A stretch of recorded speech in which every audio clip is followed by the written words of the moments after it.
আপনারা দেখছেন কোদাল দিয়ে মাটিতে কোপ দিলেন, কোপ দিয়ে সূচনা করলেন বার্ষিয়া খননের। প্রিয় দর্শক,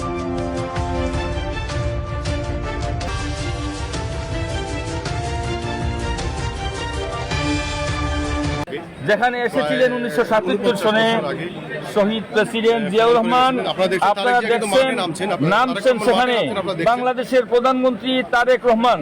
উদ্দেশ্য কৃষকদেরকে মুক্তি দেওয়া, কৃষকদের পাশে দাঁড়ানো, বাংলার রাখাল রাজা শহীদ প্রেসিডেন্ট জিয়াউর রহমানের সুযোগ্য উত্তরসূরি বাংলাদেশের বর্তমান প্রধানমন্ত্রী তারেক রহমান এসেছেন আবারও সেই বার্ষিয়ার সম্মুখ ভাগে, যেখান থেকে শহীদ প্রেসিডেন্ট জিয়াউর রহমান খাল খননের কর্মসূচি উদ্বোধন করেছিলেন, যার কারণে কৃষি বিপ্লব সাধিত হয়েছিল বাংলাদেশে।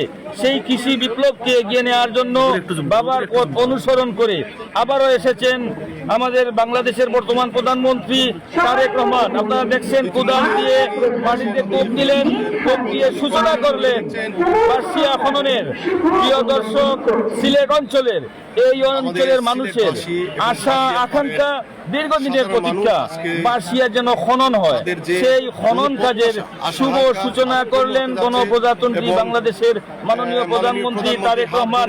বৃষ্টি ভেজা দিন উপেক্ষা করে শত শত মানুষ, অসংখ্য আইন শৃঙ্খলা, 4 স্তরের নিরাপত্তা বেষ্টনী পাশে দাঁড়িয়ে আছেন। আমাদের শ্রমিকরা হাততালি শুভ সূচনা করলেন নিজ হাত দিয়ে, কোদাল দিয়ে বার্ষিয়া নদী থেকে মাটি খনন করে শুভ সূচনা করলেন বার্ষিয়া খননের।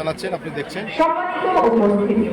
মাননীয় প্রধানমন্ত্রী নিজ হাতে মাটি কেটে পুনর্খনন কাজের শুভ উদ্বোধন করছেন।